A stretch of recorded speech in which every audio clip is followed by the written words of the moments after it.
Yo, what's going on, everyone? Welcome back. We haven't done one of these in a while. Obviously, it stays Been as the hectic. most inconsistent podcast or The whatever you most want to call it. consistent podcast on the Yes. platform. But I will say it will be consistent now. The length of these may vary though, because obviously it just depends on what comes out during the week. But we will be starting to do these every time a new episode of Peacemaker comes out. We're a bit late on this first one, but they will be Yeah. posted We just every. had to process it. We just had to process the whole Yeah, episode. they will be 'Cause posted there's a every lot. There's a Friday lot. though from now on, and then yeah. So this is gonna be a little late, but we still wanted to give our thoughts before this next episode comes out, and we want to get into the groove. And I feel like this show could help us kind of do this more consistently and get them out every week. But as always, you guys can follow us on all our social medias. And be sure to subscribe, like this video if you end up enjoying it. But today we're going to be talking about, obviously, the first episode in the season premiere of Peacemaker Season 2. And then we're going to drop our top 10 movies of this summer as we go into the fall. Might even, I Yeah. think next week, you know what? For the next episode of this, we'll just do like top 10 anticipated for the rest of the year. I think Oh, that'll be okay. good. But yeah, we're gonna go ahead and jump into it, and I do want to recap a little bit before we start. But spoilers for everything Peacemaker season 1, everything Peacemaker season Yeah. 2 so far, and Superman, because we're gonna get straight into the meat and potatoes of this stuff. Obviously, the first season of Peacemaker was something no one expected to be like not even me. I was someone who loved the Suicide Squad. I wasn't even there for when it premiered. I watched it a couple of days later, Yeah, it kind of picked up steam like and as the weeks went on and more people yeah, started to watch I it. remember It getting was a home surprise for sure. It was a Sunday surprise. night, seeing that premiere, because it premiered on Friday, but I watched it on Sunday. I didn't think too much of it. I was like, it's a Peacemaker show. I'll get to it when I can, and I was hooked. Like that, those first two episodes was like I was so I think locked I watched in. it like a couple months after it released, I think. Yeah, Or like maybe. I think like a month or two after it released, but yeah, it was pleasantly surprising. I mean, you don't expect much.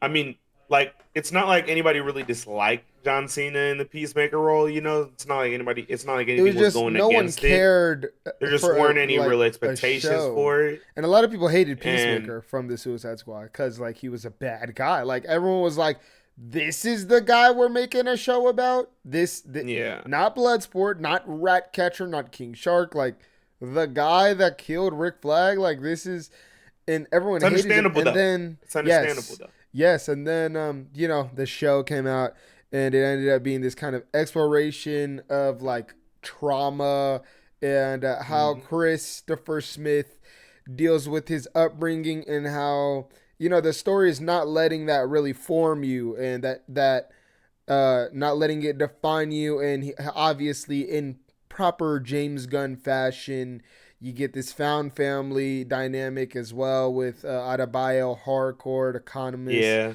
and then you get What are your they little called? The Garbage Pail sprinkles. Kids? What's their name? The garbage pail, the 11th Street Kids. So the The 11th Street 11th Kids. That's my Street, the that's my Elm third Street family. Kids, the Elm Street Kids. No, but No, oh. yeah, that's like putting it as simple as I can.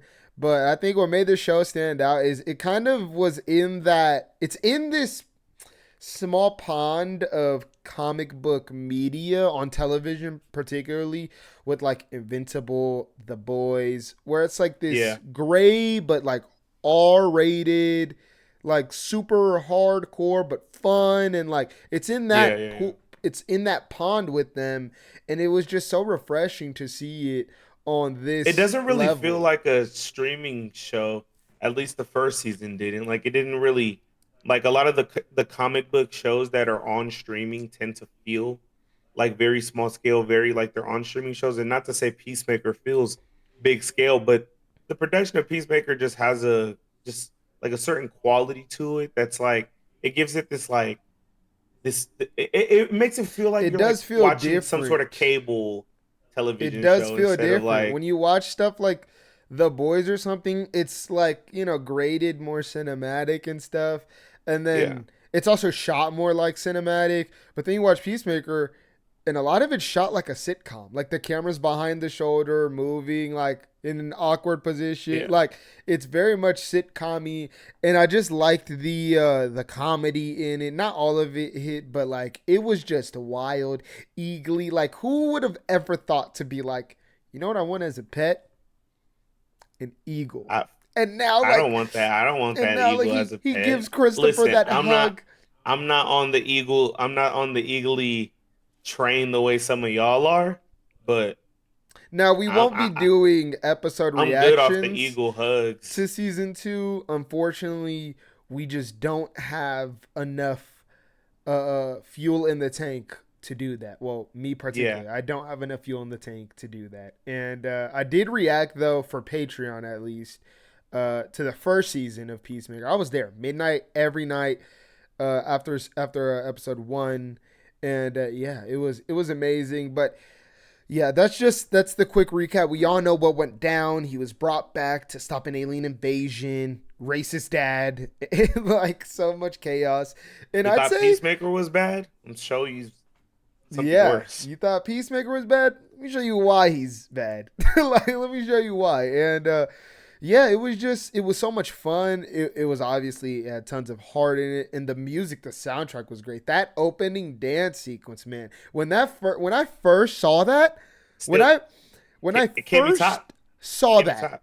I was like, shows can shows have like you can just do this. Like a show could do this.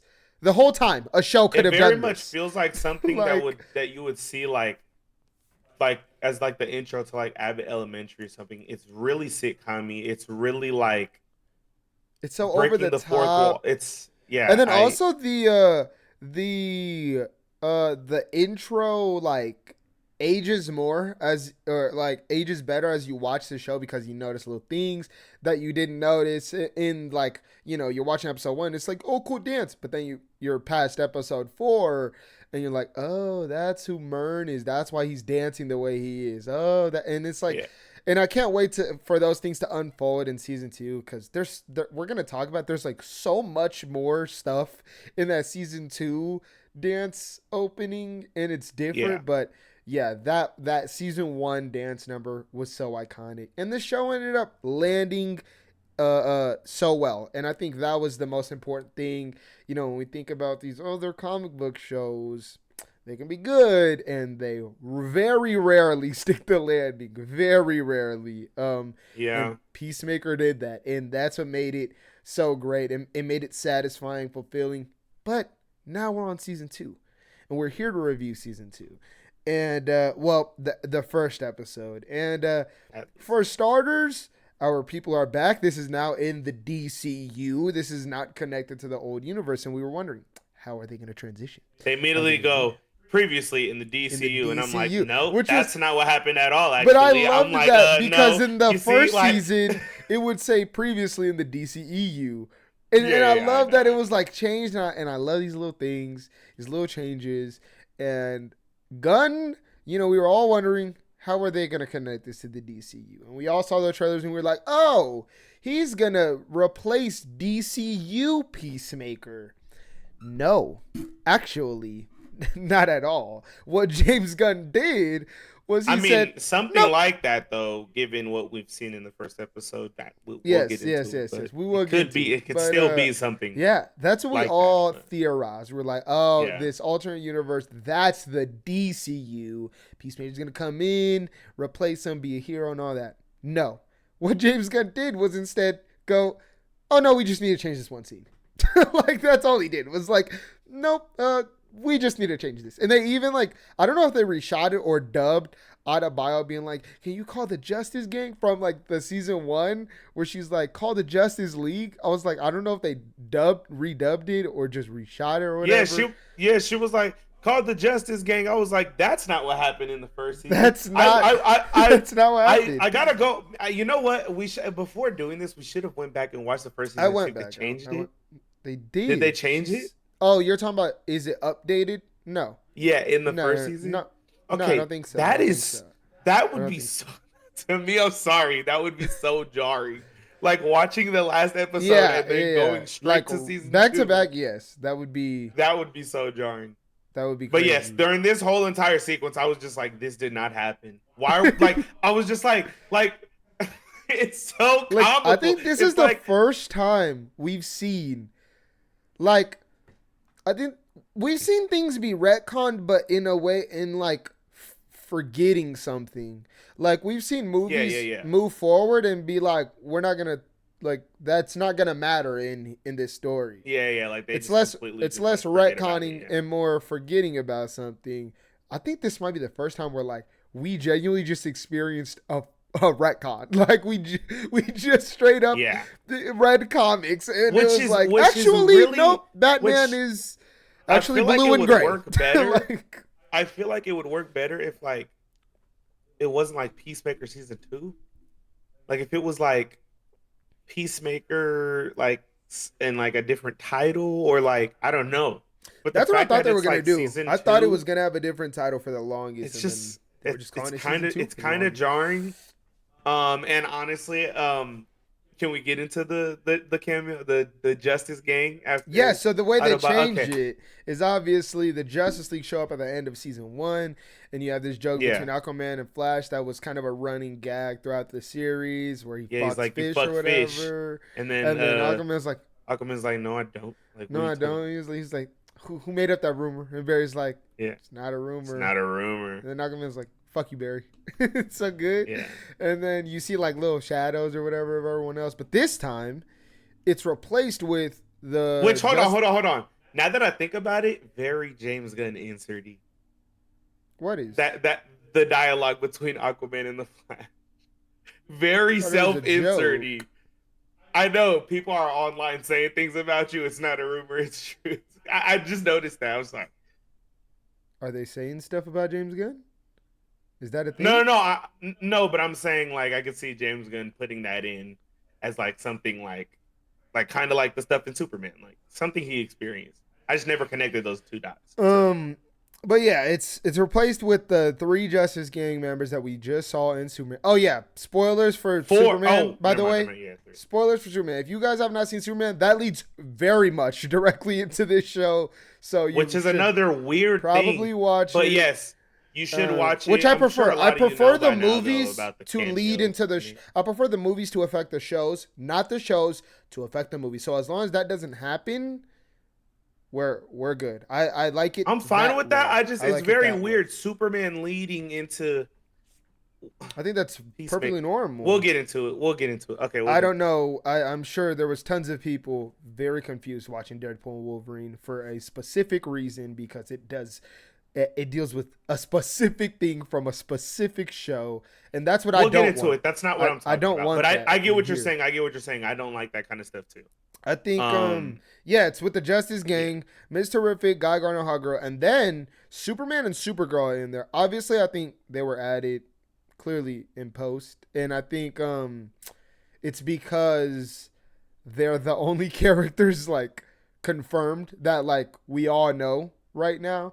And yeah, you have Hawkgirl and Guy Gardner talk about, well, how do I say this? The joke, this is why it doesn't work. This is why the joke doesn't work. Because it's a joke from season 1, but this didn't happen in season 1. So the joke doesn't hit. That's why I think they should have updated the finale of season 1. Yeah. Because the joke is about Guy Gardner being a puke freak. But that was a joke said earlier in the finale by Peacemaker.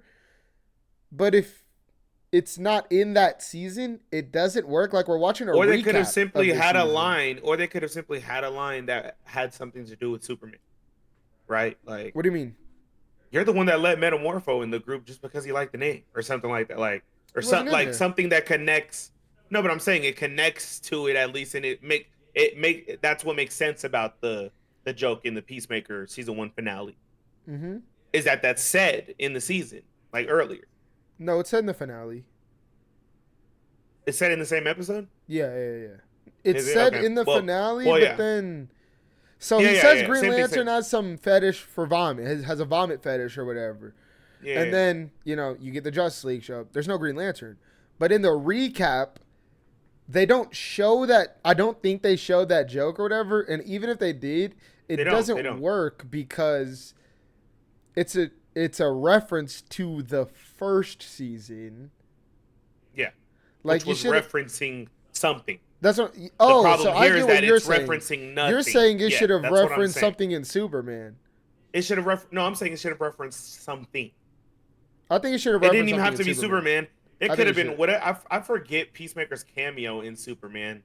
I forget what he said or whatever, but Oh, it he's could have just making. referenced that. It's Peacemaker is clearly a loser who was only called for. There's plenty of things that could have referenced to connect those dots and not make it feel like they're Yeah, just make fun of doing his the same haircut thing. again. I could have had But that that's joke exactly again. what the scene is. The scene is just doing the same exact thing Yeah, it's in a just more stupid way. And by the way, replacing it. can we address the elephant of the room? Superman being in this group is weird as fuck. He's not in the group. Metamorpho not being anywhere in this group is also weird when Supergirl is floating right there. It They're just makes not no in the sense to group. me. They're not in the group. And It just makes no Metamorpho sense should to have me. been in there. That actually doesn't make sense to me. Maybe obviously this was made months and months ago, or whatever, and like Because presumably this definitely is after Superman. Like 100%. Like I'm not questioning actually anything. I'm saying no, like it is. It has to no, be. That's the point of Supergirl coming down. no, because there's a 6 month later gap, and that's after Superman. So actually, this is probably, but yes, this is probably before Superman.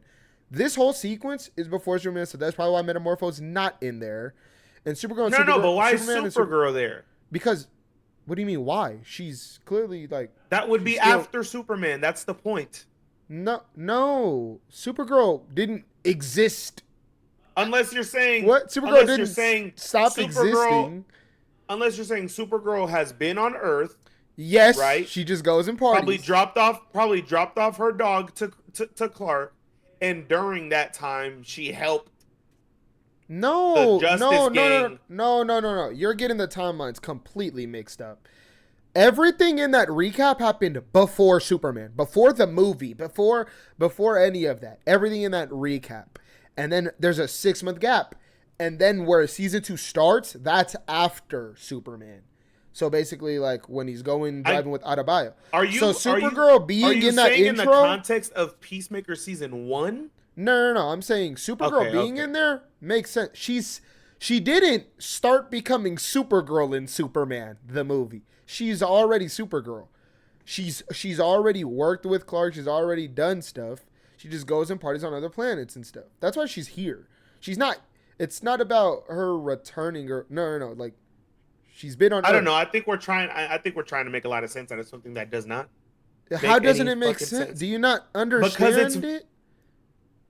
I mean, you I not- understand what you're getting at. No, but I'm it's saying not getting it. That's why but I'm Metamorpho's saying not there. Okay, but I'm Like- saying contextually Mm-hmm. in Superman, right? Mm-hmm. The Supergirl cameo is like not out of left field, but it feels like it feels like it's not a normal thing. Let me say that, right? It What do you doesn't feel mean? like a regular occurrence. Like like it What? feels like a cameo, like it feels like something new, and it's like what's to come. So when you see Supergirl floating down with the Justice Gang, Mm-hmm. I mean, what does that mean? Like, That means I'm she's just still, confused. like, does stuff on Earth. She still calls for action. She still goes with Clark to save people and stop worldly threats when she's needed. Like, what do you? I don't mean? know. I guess it's just hard to think about with the context of the first season and Mhm. like why that Justice League is there versus the Justice Gang being here, and you're trying to like I don't know, Superman being there just doesn't Mhm. Superman and Supergirl being there just doesn't like seem like right in the context of Superman. Like it doesn't seem right in the context story wise of It Superman. literally Like the doesn't. Superman, you see Superman stopping this kaiju and the Justice Gang. So they clearly go, like, they clearly but Superman, it feels like sometimes. these are like his first times fighting with the Justice Gang. Like he's like they don't know how to handle. He's like confused at the way they're handling stuff. It feels No, he's like telling this is them the to be first time. careful. But I he's mean, I don't know. never.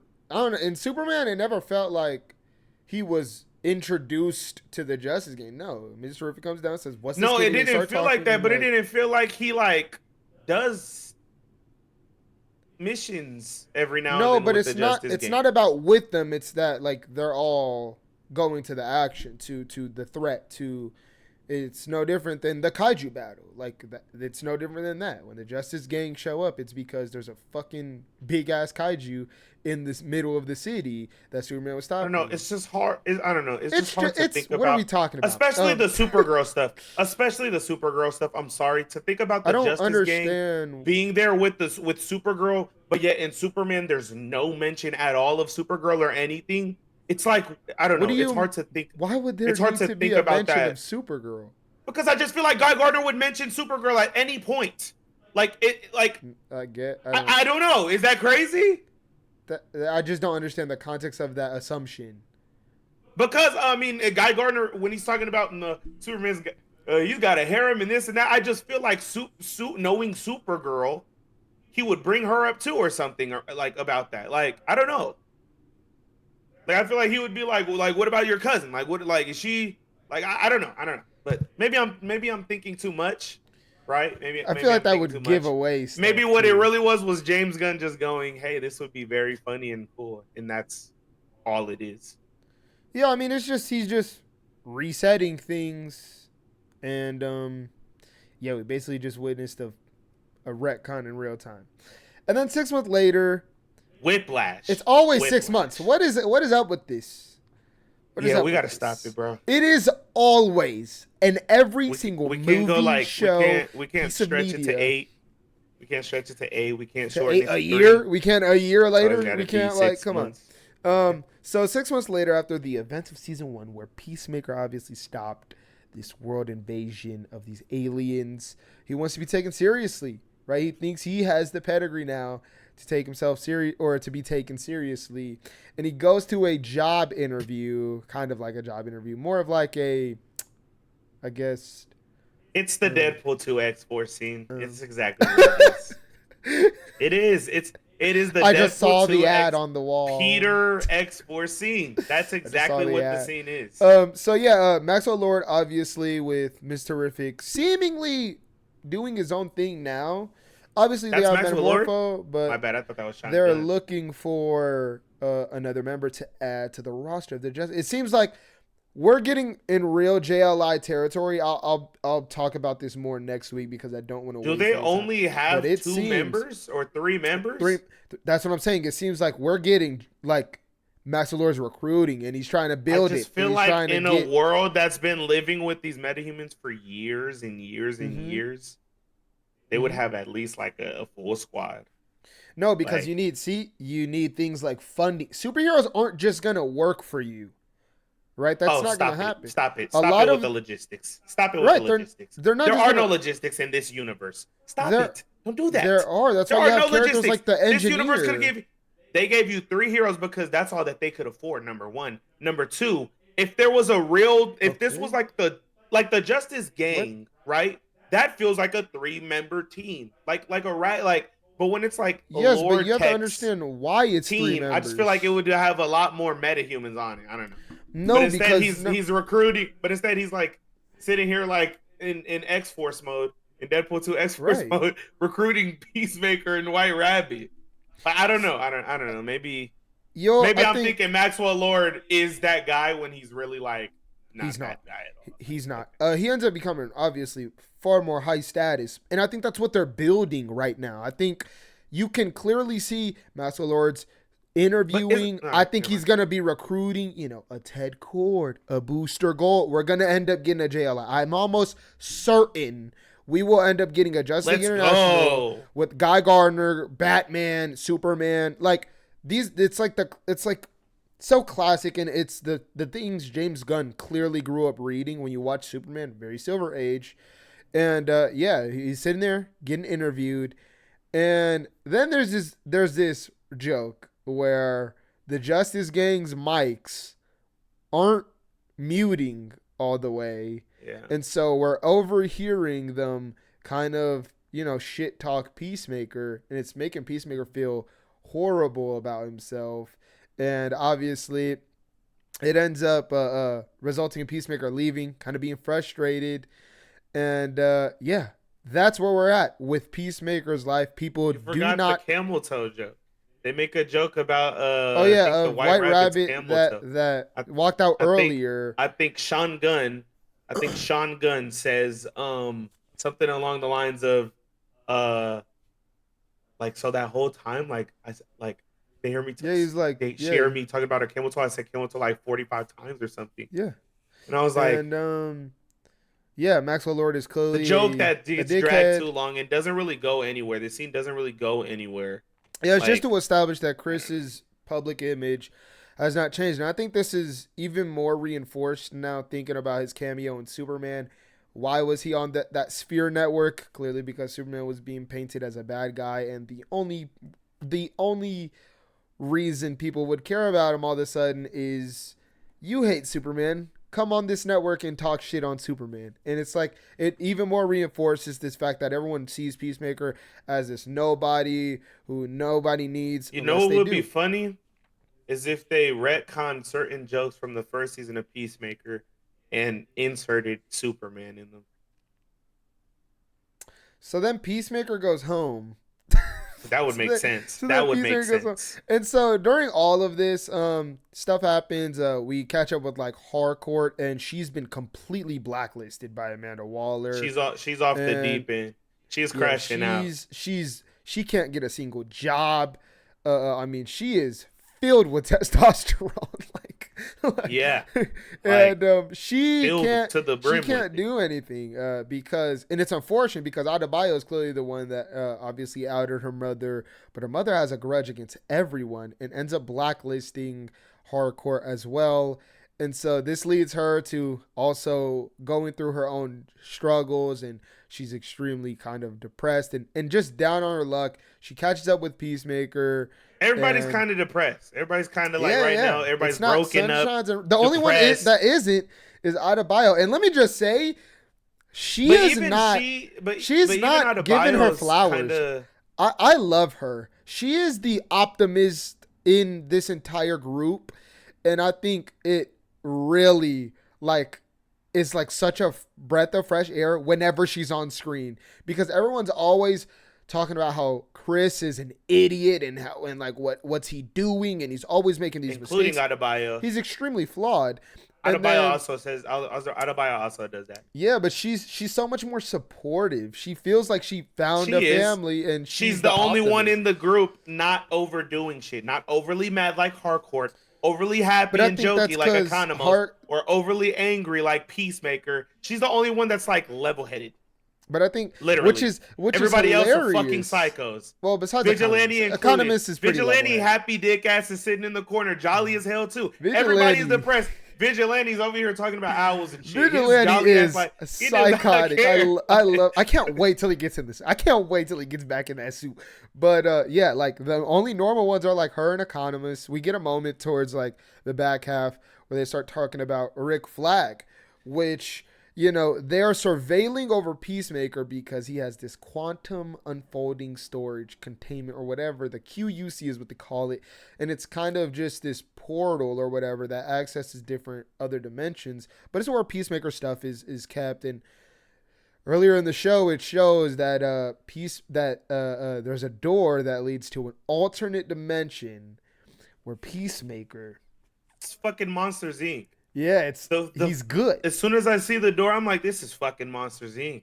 All the goddamn doors floating and shit, and you just enter one and it's like a different portal. I'm like, dog, this is like I want to see what's in those other goddamn doors. Yeah, Like, but we see a bunch of stuff. We enter this room where there's a bunch of murals and awards and accolades for the top trio, and it's later revealed that it is him, his brother Keith, and the White Dragon, his dad. But it seems like in this world he's good and he's like a loving father. He cares about Chris, and it's something, you know, he's really wanted. And throughout all this, we get little things. Particularly the main thing that's probably going to be the biggest subplot during all this is this Rick Flag subplot where while they've been surveilling over Peacemaker, it seems like Rick Flag has wanted an excuse to like go after him, because they talk about how like this happened months ago, but now it happened again, and he moves this whole situation up to I get what did he say, priority one or something? He said like priority one or whatever, and it seems like he's very much after him because his son died or because he killed his son, obviously. And right. this is where the chaos is going to ensue, because we end the episode with Peacemaker finding himself in this universe, and they have a battle, and Peacemaker kills the gets all alternate his back dimension. meat. Gets all his back meat. He does. Yeah, yeah. In the He's like battle. activate, dude. The By the guy way, has like, by the way, a good moment before that with his brother and his father. Yeah, that Sitting entire there, scene having a drink. was It's a great so scene. good. It Great was scene. It's like like it's vulnerable. very melancholic. Yeah, It's it's very like, bittersweet. this is why this is why you do like multiverse and portal hopping for things like this, not for random shit like the kind of Yeah, stuff not that's in cameos. some of these other stuff.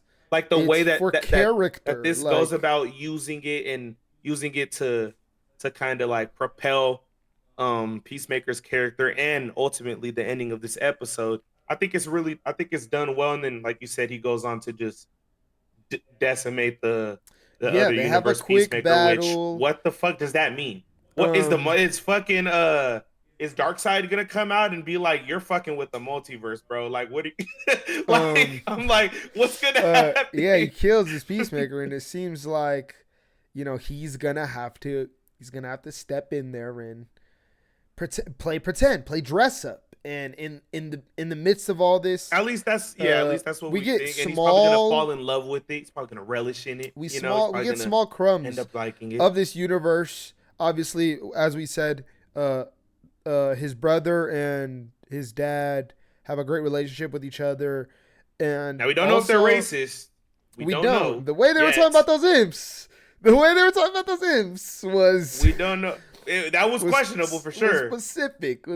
Fuck But those imps. but we What do you? but we What did you don't. mean by that, Father? Maybe they're racist towards like metahumans and like stuff. Oh, like people with powers. Maybe that could Maybe, but could see yeah, that being the in this case. universe, he seems to have like this on-off relationship with what seems to be Harcourt from this universe, and yeah, it's just it ends up on such it did that thing that the first season did, where you're watching, you're like, this is pretty good, man. Like this is pretty enjoyable. Activate Sonic Boom, and you're like, Ends. I am staying. I gotta see some more Sonic Boom. I gotta see what else is coming out of this toilet head ass boy right here. Like in the episode when he's like activate X-ray vision, he just blows that girl's head off. Like it's great. It's like, which, by the way, seeing the other Peacemaker in the other universe really makes me curious as to the tech and stuff that Peacemaker is gonna be able to use. He had those fucking ninja like stars, activate magic stars, and like, it starts digging in his back, and I was like, what is up with Peacemaker? Imagine he's like activate like magic, like in sticks, and it just start piercing like everybody like I'm curious. Dude, I just wonder, because all we've seen is like gun wielding and like and certain like earlier in the episode, things. I know they could take it up a notch. I know they could take it up, especially after that little Peacemaker duel. It's like, okay, I think they know. And I'm curious because earlier in the episode, Eagly, when he found the door, you can see his display of helmets, and they looked so much more advanced and like Yeah. more. There was way more going on. There was like full on masks Imagine the and eagly in stuff this like universe is like a robot, like eagle, and like Me- Mecha which, by the Eagly, way, Mecha I was Eagly. wondering that. I was wondering that watching the episode. I was like, "Where's the eagly at? Is eagly dead?" I was Yeah, like, bro, I was just wondering. I'm Or curious. does he not have an eagly since he has his brother? That could be the Oh, that's case. true. That I'm could be the wondering case. what happens because Eagly also is rumored to have like his own mini subplot, and apparently he even gets like like sequences, like not like in the first season. You know, Bro's gonna get a he's crypto like sequence. ripping Bro's people gonna get up, a but like that's what I'm Bro's saying. gonna get a Like crypto I'm hearing he sequence. gets like a full on battle or whatever, and That's I'm so crazy. curious to see that. But yeah, we end this episode off in such an interesting place where It was a cool episode. It was a cool episode. It's kind of like the yeah. first season episode where it's like it leaves you wanting a little bit more. It's not the best episode, you don't think, but it's not like I that bad far or prefer anything. this It's over kind of. episode 1 of season 1 though. I think so too. I Actually, do. I think so too. I do. And I think I think the pacing of this episode was a bit better too than the first yes. episode of season Yes. one. I think this episode, I think since you're thrown into the mix, it's really jumping, like it's really Yeah, like you picking don't have up to and play just going. you don't have You to don't got to set build any anything real up. characters. You don't got Yeah. to do any setting up. All you got to do is like give some character moments here and there, and they're just going on and getting it on the road with the story. And I guess we'll see where the next episode leads. But yeah, for the first episode, I think it was cool. It was And pretty cool. I mean, it makes me so curious how he's gonna balance the like. Is he gonna be going back and forth? Like, how is he gonna balance this? And we're sprinkling in this team coming back together. You got Vigilante. Clearly, he's been dialing up John Economist like every day, pretty much. Listen, Vigilante. I hope his character doesn't change like at all.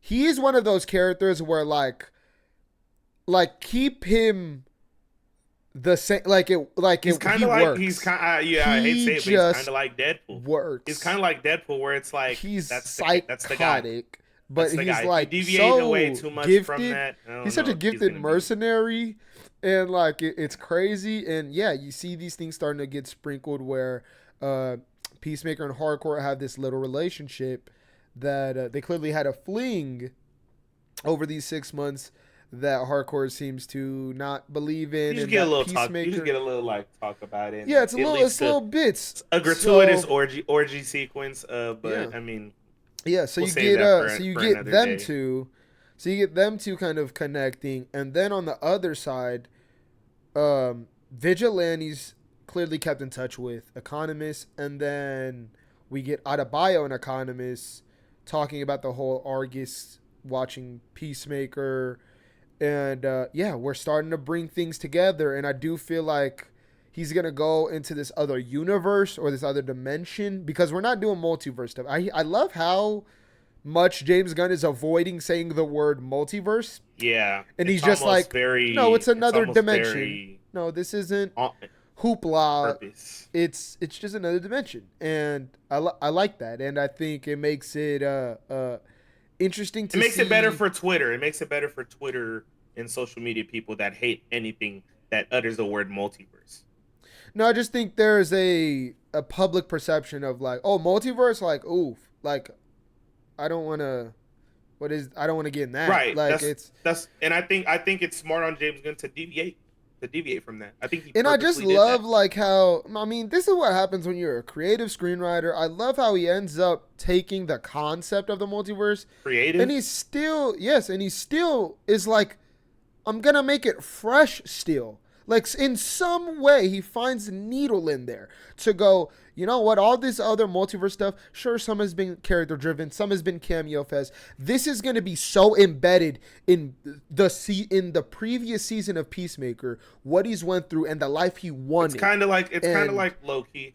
It's Kind of like so Loki, and the way Loki uses the multiverse to kind of like shepherd those more like emotional, like deep cut moments that are like, okay, what do you you, could see why Loki, why that but Loki's that playing more matters. like he's playing like space cop in that show. He's playing like time cop in that show, whereas in here they're building directly off of Peacemaker's upbringing and his past and the life he I wanted. think they do And the same thing in James Loki. And James Did Gunn insane goes, acting. what if Peacemaker opened a door and saw the life he dreamed of having, where he's respected, where he has a great relationship with his family, his Doesn't father's it not a sound like you're complete describing asshole. Loki? No. No. No. Okay. I don't You get. might need to rewatch that first season. No, I there's think a lot moments of it where is Loki realizing what he could have been. Well, obviously I that was done before Loki. That was that it was was. I'm not saying it was that the was a first. common theme before Loki, but I don't think Yeah. we don't explore it on just a character level with It's a much Loki. since They're it's a much dealing, grander scale. yeah, It's a with Loki much they're more dealing with like elaborate. the Like the actual TVA, how yeah, that operates. And here it's all about character, and I love how Gunn manages to find this little needle in that haystack and still finds a way to make it refreshing and not like just overly cameo fest or like anything like that. And yeah, the season ends and it just sets up something so interesting. We have so many different things at play, and we still haven't been, introduced to a lot of things that we've seen in the trailers. We haven't seen Tim Meadows' character and what he's going to be doing. We haven't seen Michael Rooker's character. Apparently, he's the one that's going to be going after Eagly or whatever. Like, we haven't even spread the breadcrumbs for that yet. I'm locked in on this. I thoroughly enjoyed it. Now, we need to talk about the dance number before we move on to our next topic. there's Let me not just much say, to talk about. they did go with a new song, whole new dance, because it's a whole new cast of characters. And while I will say, not quite as that first one is just, it's what's the I mean, for it's starters, the first like one has it a struck song that people know. it struck gold. Well, no more. Yes, no more. Starters. Yes, 𝙎𝙬 𝙬𝙚 isn't quite as large of a band, but I rewatched the episode. The intro hits better, not quite season one level, of course, but then you start hearing the lyrics. Then you start seeing the context behind like the multiversal characters that are in that intro. And then you go, oh wait, like this is all like it's doing that thing that season one did where each episode you're gonna notice things. Each episode you're gonna notice, oh, that's why this character's dancing the way. That's why this song Like was anime picked. opening. That's kind of how anime openings are. And it's like I feel It like like it's shows just you gonna. what's going on in the season, but you don't really know that that's Yeah, going yeah, on in yeah. the season I feel until like you start it's seeing just it. gonna age better and better. I love the song choice. I think, just off rip, this season seems to be more emotional than the first season. Like we're already like doing emotional stuff. It took like 4 episodes for that first season to really dig deep. And if that's the case, I think the song choice was great. It has this kind of like warmness to it, this melancholic tone to it, but it's not as like big and hype as that first one. That first one was so like the energy in that first one was crazy. I like the dance number in this one. I like that Eagly's like on top of everyone and everything on the. I like. I will be skipping it every time. I will not. It's a whatever. part of the tradition. It's part of the Peacemaker tradition, and yeah, I have to watch it. And you don't know how like things are gonna Peacemaker tradition. work out, but yeah, that's our review of Peacemaker. We thoroughly enjoyed it. Cannot wait for episode 2. We're here. The DCU Peacemaker is in full effect, back to back. We're going back to back months with DCU projects and Peacemaker season. There's 2. a DCEU. I didn't even know. DCEU. What? I don't know what you're talking about. I don't know. That exists. I What? don't know what you're talking about. What? But James yeah, Gunn, when he we was- both when really. he was doing the scene. The opening. There was a, What is that? What? I can't believe they should have put were Hot Girl and Guy Gardner in it? What? The dance opening. The opening? I don't think so. They might have been, but I don't know. I wonder who's in it. I wonder if Maxwell Lord will be showing up again at any point. I wonder if we'll get any inclusions of characters in the season, not the season 2, but the episode 2 coming up or coming up next. Rick Flag Sr. says we gotta go to Belle Reve to talk to someone, or to see, I gotta go see someone in Belle Reve. Who are we thinking? A lot of people are saying Lex Luthor. That seems to be the big obvious one. I don't think so. I think it's gonna What are we be talking about? in the there's like a montage of like coming up next in Peacemaker. Oh yeah, I didn't And see that. oh yeah, during it's really nothing we haven't seen, but there's a line of dialogue where Rick Flag says, "Gotta go see someone in Belle Reve or whatever." Bunch of people are saying it's Rick Flag. Let's see. It could be literally nobody. It like, but I think it might I be didn't know we were Amanda staying for Waller. the post credit scene. I didn't know we were staying for I the think Peacemaker post credit scene. it Staying for the could. 30 seconds to Mars joke. I didn't know we Oh were staying man. for the post credit scenes. Yeah. I don't know who. I wonder who we're gonna see. My guess is Amanda Waller. That's like the most logical. Like that's what comes to mind first. But it could be a plethora of things. We don't know who's in Belle Reve. It could be one of the creature commandos. Like we have no clue. But I'm curious what happens. And yeah, this show did the same thing that first season did, where it hooks you and you're here. And yeah, my 11th Street kids are back, and I'm curious where this road takes us. So we both enjoyed it. We both really liked it. You guys tell us in the comments below, though. What do you guys think about the first episode of Peacemaker Season 2? Will you be here every single week? Will you wait to binge it? Have you watched Peacemaker? Have you seen Superman? Like anything related to this DCU stuff, go ahead and leave your thoughts down below. But we're going to move on to this next and last topic, which is our top 10 movies of the summer. The summer is coming to a close. It started in It May. is. It ended in August. We're at the end of the road here, and we're going to be giving our top 10 movies of the summer Give us as some quick as honorable we can. mentions too.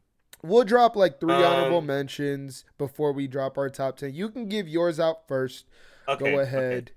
At number 10 in the summer, and Number bear in 10 or the mind, honorable I've watched. mentions? I thought we were doing the honorable mentions. Okay. Okay. Yeah. Yeah. We can do the honorable. So my honorable mentions are F1, Nobody 2, Weapons. Two movies in F1 and Weapons that I had high expectations for. Didn't quite meet those expectations, but they're still pretty good movies. And Nobody 2, just a blast of a movie, and finished at least the trilogy. But if it was up to me, give me 5 more of these damn movies. I don't even care. And number 10, we're gonna start off, riffing off of the action in Nobody 2. We got from the Mm-hmm. world of John Wick Ballerina, aka Ballerina, aka John Wick 5. Okay, because this movie, it's got that Chad Ghost Stahelski directed. flavor. It's ghost directed by Chad Stahelski. It ballooned the budget for sure.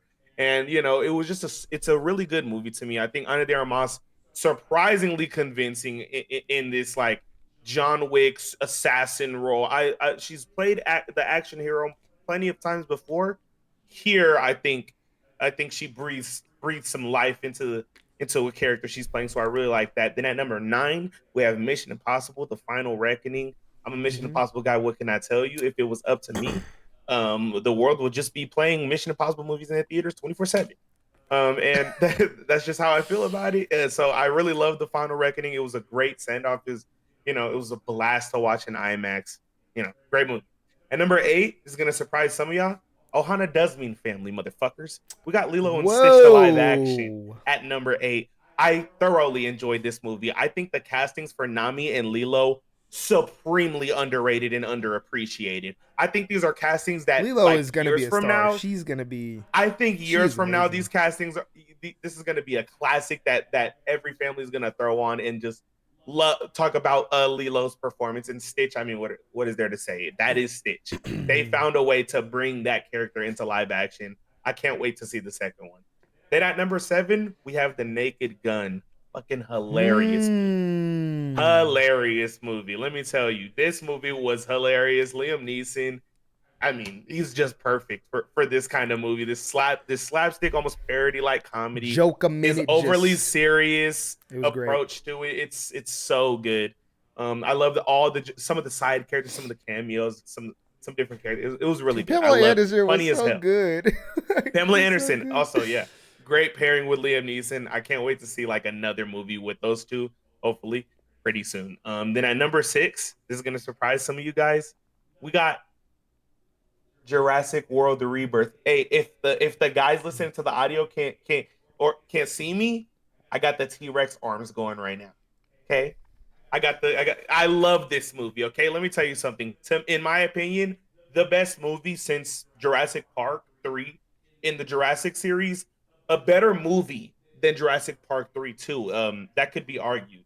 I love this movie. I think the cast of characters here are really good, especially the main trio in Mahershala Ali's Duncan, and then Scarlett Johansson's Zora Bennett, and then obviously Jonathan Bailey's Dr. Henry Loomis, You which got to to say their me is names the because no standout one else character, remembers them. which to me, everybody remembers Duncan. Boy, you need to calm down. To Nobody me, remembers Dr. Duncan. Henry Loomis is a standout character. Everybody remembers I loved Duncan. his character in this movie, and the dinosaurs have never felt more real. Like they've never It looked looks more great. better. The The movie visual looks approach that phenomenal. Gareth Edwards takes shooting on film and stuff, amazing Jurassic movie. Mm-hmm. Like I'm sorry, the way the internet treated this movie, screw y'all. I'm sorry.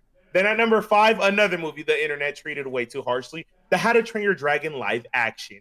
How They can didn't this treat it movie that be that harsh. much worse than the first movie? I don't But think it the doesn't internet even treated deviate that this far. movie bad at all. Some of them tried to. Some of them tried to. Yeah, But there was attempts. it doesn't deviate very far from the first movie. I think this movie does some things in live action form that are actually improvements and things that I made a the video. animated movie I made couldn't a do. video on How to Train Your Dragon. You guys should go watch it. Immediately the first time watching this movie, when Hiccup does not tell his dad, after when his dad says, son, I'm sorry, and Hiccup's like, it's an occupational hazard or whatnot.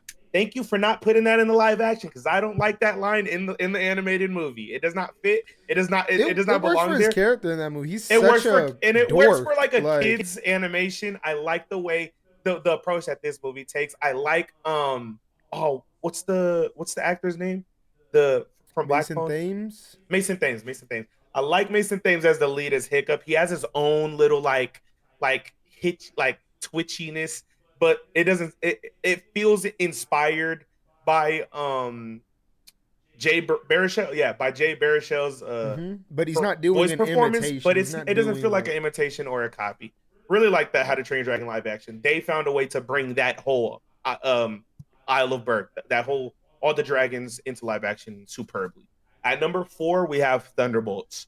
I love this movie. Thunderbolts is to me one of the best Marvel movies of all time. Top 10 for me, easy. I think the story here is like really gripping. I think the character dynamics are really good, and I think the lead performance by Florence Pugh is like one of Marvel's best lead performances in a long time, And so I just really like that whole found family kind of um like ragtag group dynamic. I really like how it feels like culminating into the end, and I really like the message that is embedded behind the movie. And then at number 3, we have 28 Years Later. 28 Years Later was an absolute banger. Listen, there were some people trying to hate on this movie because of some of the tonal shifts or the ending. Dog, there was nothing that could ruin this experience for me. Like, I'm sorry. Everything just kind of started adding to the experience at some point while I was watching this movie. Like, it was just peak from top to bottom to me. The performances here are gripping as hell. Like, they're really believable. Like, the story here, really good. The horror elements, fine. The cinematography, arguably the best of the year. I mean, 20 years later, it's a breeze of a movie to watch. I mean, it's thrilling, it's scary, it's even comedic at times with some nice moments of levity. There's some beautiful moments, some beautiful imagery, some amazing things to talk about. I really like 28 Years Later. And number 2, we have Fantastic Four: The First Steps. I think it's my number 3. This is my top 3 this year so far. Fantastic movie all around. Nothing to say that I haven't said already about any of the other movies on this list. All of the performances are really good. Standouts to me are Vanessa Kirby as Sue Storm and Joseph Quinn as Johnny Storm. I think those two mesh well together, not only as siblings, but as individual characters. I think Vanessa Kirby really brings some oomph to the back of this movie that's kind of been missing from Marvel lately. I think What you is your get some number of that one? from Florence Pugh, but I think since then, like, you don't really get that. And I just think Joseph Quinn as Johnny Storm was it was a casting that I just didn't see coming. Like, I just didn't see it What do you mean? You working were that hyping it well. up the Right, most. I saw no when he was casted, I was not hyping it up. Same thing with Pedro Pascal as Reed. I was like, okay, I'm not mad at it, Pedro but I Pascal don't was the really opposite see for it. me. I hyped that up the second Yeah, yeah. it happened. I didn't really see it, but I wasn't mad at it. I was kind of like a wait and see approach. The more and more the marketing started showing Johnny, the more I started warming up to him and kind of being like, okay, like maybe he might be good in the movie. So good. So Hmm. like I can't wait to see him in other movies. I genuinely like love Joseph Quinn as Johnny Storm and Vanessa Kirby as Sue Storm. I mean, bro, that's chef's kiss right there. And then at my number one, 𝙁𝙁𝙁𝙗. That does not count. 𝙁𝙁𝙁 That is does at not my count number as a one. summer Hold movie. on, I'm but sorry. hold on. The That's English dub. Hold on. that's The not English dub. eligible. I'm And sorry. let me tell you something. It is eligible because everybody needs to know. And let me tell you something. Not even a terrible Michelle Yeoh English dub performance can ruin this movie for me. Not even other terrible English dub performances can ruin this movie for me. It is so fucking peak. The action is like on a It's scale I have phenomenal. never seen in my fucking life. I think like Lord of the Rings is the closest thing that like that I can think of. Yeah, bye, bro. You're left in the dust. I don't know what to tell you. Like, and then the character dynamics between 𝙁𝙁 and Ao Bing. I mean, this journey between two halves that's explored throughout the movie, and then some of the deeper themes involving, um, like hot, like God worship and like Hmm. colonialism. Like some of these themes that they deal with in the movie, it takes like a back half turn that's just it turns into like one of the most insane spectacles, It but at turns the into same time, lore, like 𝙁𝙁 yeah, lore. it turns into lore. And at the same time, it turns into an animated movie that's like just nothing you've ever seen before. I advise everybody to go out there, go to the Yes. baddest, most sharpest screen with the best sound you have. Go watch this movie. It doesn't even matter if you don't like um Chinese or like reading subtitles or whatnot. Then the English dub is right there for you. Go watch this movie. It's my number one movie of the summer. Okay. I if I put 𝙁𝙁 2 in my list, it would be second. But I did Okay, not because I didn't think it was eligible because it did release in like that's fine. No, February that's this fine. year. That's fine. That's So fine. my honorable mentions are Fantastic Four, Thunderbolts, and a small movie called 40 Acres with Daniel Deadweiler. Fantastic Four. They finally made a good Fantastic Four movie. Like it finally happened. I loved the aesthetic. The score by Michael Giacchino is amazing. And I liked all four of them to various degrees. You know, I think Vanessa Kirby Sue is my favorite out of the four, and then I would go like maybe Pedro's Reed, Ebon's The Thing, and then Johnny. I liked all four of them, but I just liked those the most. I thought, while Reed wasn't the best in there, I did think, there was a burden, a trauma there, a weight there that I really liked. And then they finally, for the first time, made Sue Storm her own character, which was really refreshing. Amazing. No, And no nosebleeds. Joseph None. Quinn was really funny and charismatic, and then Ebon was always perfect for the thing. Yeah, the story was pretty straightforward, but it played it to its strengths with through Matt Shaiman's like approach visually and sonically, and it resulted in like the second act of that movie is genuinely like peak MCU. Like some of the like when you think of like what's the best stuff I can get from the MCU, or like in a few years you like look at the best MCU You think of scenes. like scenes from like Guardians, Winter That Soldier. space That chase space is scene's gonna be legendary. right there. And then Thunderbolts, obviously echoing what he said. I'm a sucker for Found Family. I loved Florence Pugh in Black Widow, and then here where she gets even more to do. Elevated. Just it's amazing. It's so heartfelt, and the themes are pretty like they're right there in front of you, but they really tackle it like head on.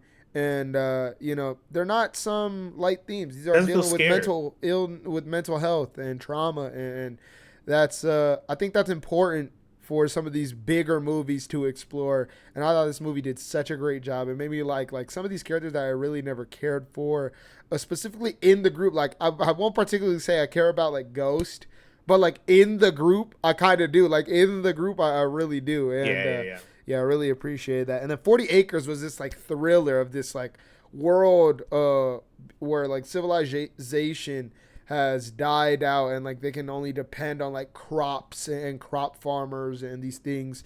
and Daniel Deadweiler's character and her family runs a crop farm that people are trying to invade, and it's just this like this.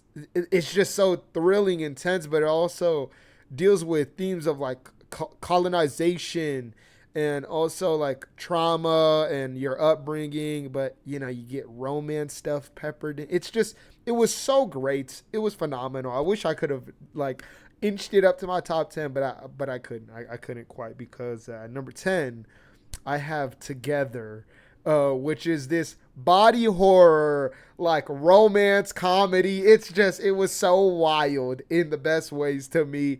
And you It know, it was. took a bit to like get going, but like once it just starts, it's like it just levels and levels. And there's visuals during this movie that were just like amazing, like that. Like I wish we could get more of in these horror movies. This is very low budget too. It's nothing huge, and I just loved this like study on these two characters and how they're going apart and how they're forced to like just accept one another, and the way it culminates was so great. And yeah, it has, you know, tropes and your common things that you would find in a horror movie like this, that's more possession and stuff like that.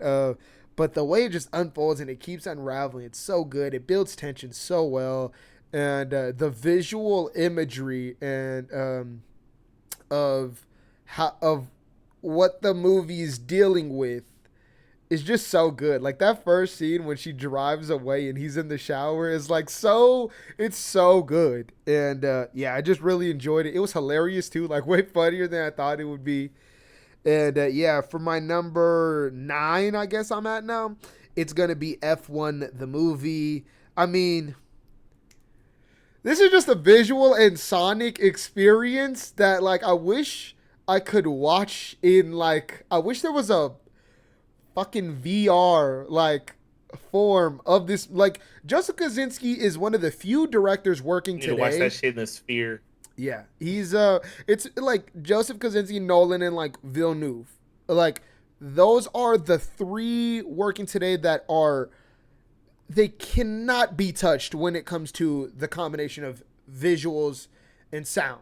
When it comes to your how your movie sounds sonically and looks visually, and the combination of those two things, there are very few filmmakers that touch Joseph Kosinski's level. And I mean, this movie was just a showing of it. It is so corny. It is so predictable. It is so by the numbers. Like zero, zero. You know, kind of zero swings. It didn't blow expectations. Like it didn't subvert any expectations. But I mean, these racing sequences, the way they're filmed, the way they sound, the Hans Zimmer fucking score, that's just like, it just makes me want to pump iron and run laps. It's like, it's so good. And then Brad Pitt is like literally stepping into like all timer vet shit, like in this movie. And the way he bounces off of Damson Idris was so great. And yeah, it was just a spectacle of a movie. It reminded me so much of the blockbusters I would watch like growing up, like when we would see like certain action movies and these kind of romances that were campy, but like they just hit. And Jessica Kosinski brought that like Bruckheimer production level to that. For my number, what is it? What am I on? 8 now. I'm gonna go with Friendship, this comedy that released earlier in the year, still in the summer. Listen, if you are not familiar with Tim Robinson's game, go and be familiar with Tim Robinson's game, because you know, I've seen him a couple times on SNL, but I really discovered him through like the skits he did on social media. And he brought that sense of humor to Friendship, with Paul Rudd acting like this like super nice guy, and just the way it culminates, it's so idiotic and ridiculous. And Tim Robinson has this like sort of psychotic humor that I absolutely love. And it was just hilarious. There are conversations in this movie that are just utterly ridiculous. I really enjoyed it. So that's my number 8. My number 7, K-pop Demon Hunters. Listen, this movie, summer It's phenomenon for taking a him by reason. storm. Summer phenomenon for a reason. It is nothing like phenomenal. It's not the best animated movie of the year.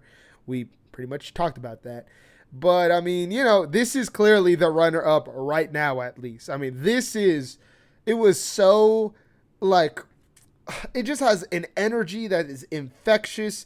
The characters, you love them. Like by the end, you love all three. Like you can choose your favorite, but like you love all three. The way they work together and how they stick by one another through tough times, and the story that unravels after like the first, I don't know, I'll say like 30 minutes of the movie. Like there's a conundrum, there's a moment of realization in the movie, and it just unravels pretty well. I will say the middle, like the second act of the movie, gets a bit like, all right, like can we move? Like they're trying to put pieces together, and it's not all working as high as the first act and third, but it culminates so well. The music obviously is amazing, and yeah, it's just the type of movie that it's just got an energy. It has catchy music, great animation, and you're just hooked. You're glued to it. You can't help but be invested, and by the end, you're like, that was pretty damn good. I can't believe they sent that straight to streaming. But yeah, that's gonna be my number 7, and then my number 6 is gonna be The Naked Gun. Pretty much echoing everything he said. Hilarious. Like the physical gags in that movie are top So tier. good. Akiva Schaffer still has yet to miss. He has done, what has he done? Hot Rod, Pop Star, Pop Chippendale star. Rescue Rangers, and now The Naked Gun. He is Didn't he 4 do a for show 4, too? right? Didn't he Oh yeah, create? I'm pretty sure he did, but I don't. I'm I'm not forgetting what counting. it was. I'm not counting shows right now, but yeah, he's done no wrong, and you can tell he grew up with this shit. You can tell he Yeah. has a knack for this shit. This Let isn't him make some like cash five of grab. these, bro. Please, Liam Neeson was such a perfect choice. He delivers the dead. Yeah. He delivers everything so convincing and seriously that it works, and it was just hilarious. I mean. I just had such a. It works so well. The more people you get to watch it, the better the experience is because we were howling in that theater. But now we're into top 5. The top 5. My number 5 is gonna be Weapons. Great movie. There you go. Thrilling.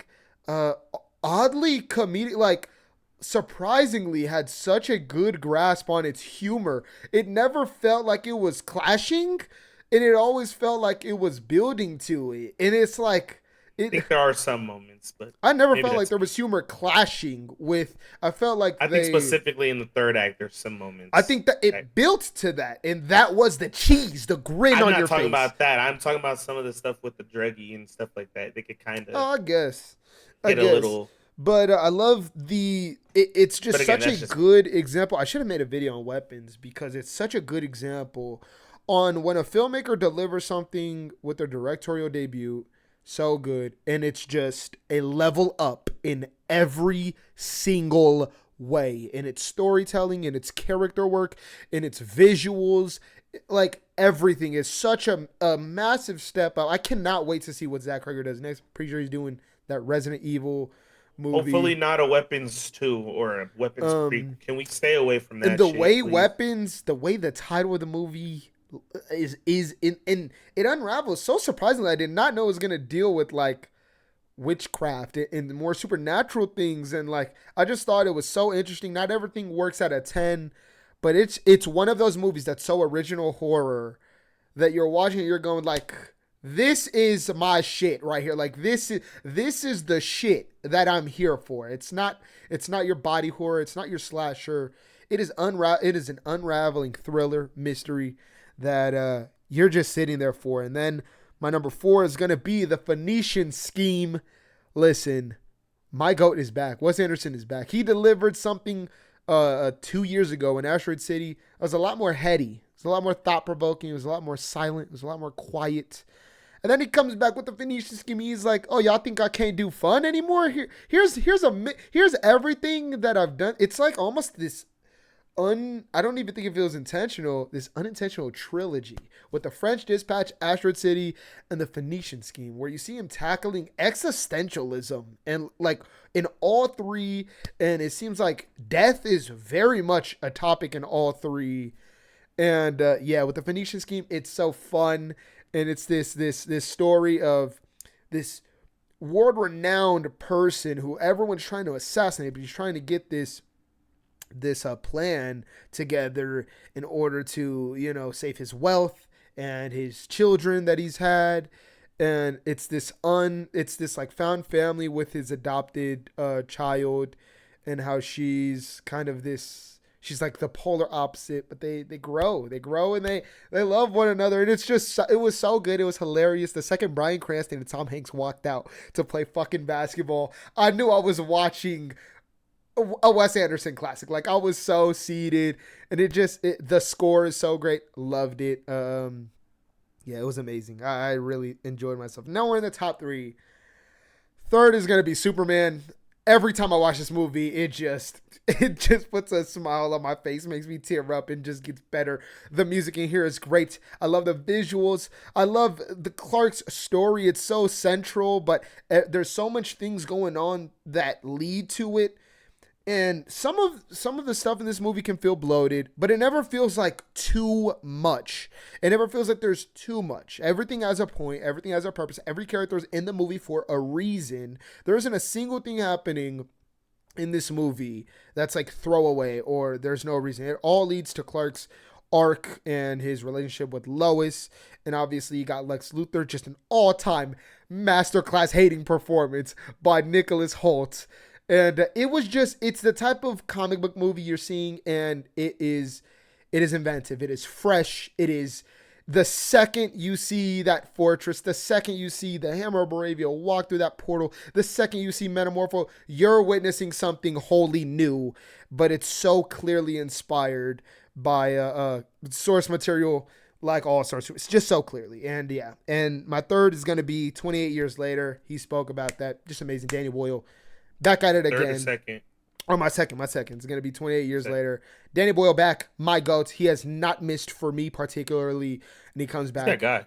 He is. And then number one is going to be Sorry Baby. Just watched it recently. Boom. Mic drop on your ass. It is absolutely phenomenal. I did not expect it to be such a thought-provoking exploration on like sexual assault and stuff. And Ava Victor, I've seen some of her comedy before, just like scrolling on social media and stuff. I find her very funny, and she wrote and directed this movie, I'm pretty sure, feature film, and starred, and just dropped a nuke. Her and Naomi Aki's chemistry is amazing, and the way her character just grows over time, and then you learn why the title is called Sorry Baby. It just hits the heart. It's phenomenal. Go give it a watch if you haven't. One of the best of the year. And those are our top 10 movies of this summer. You guys drop yours in the comments below, though. Tell us your top 10 of the summer, or top 5, or your favorite of the summer. Doesn't have to be everything. But yeah, we'd love to hear from you guys. But that was another episode of the Double Feature Podcast. If you made it this far, like the video, subscribe, click that bell. If you aren't and you just watched an hour of us yapping, what are you doing? But yeah, guys, once again, follow us on social media. It's been your boy Keezy. It's been your boy Kales. And hopefully we will see you all in the next one.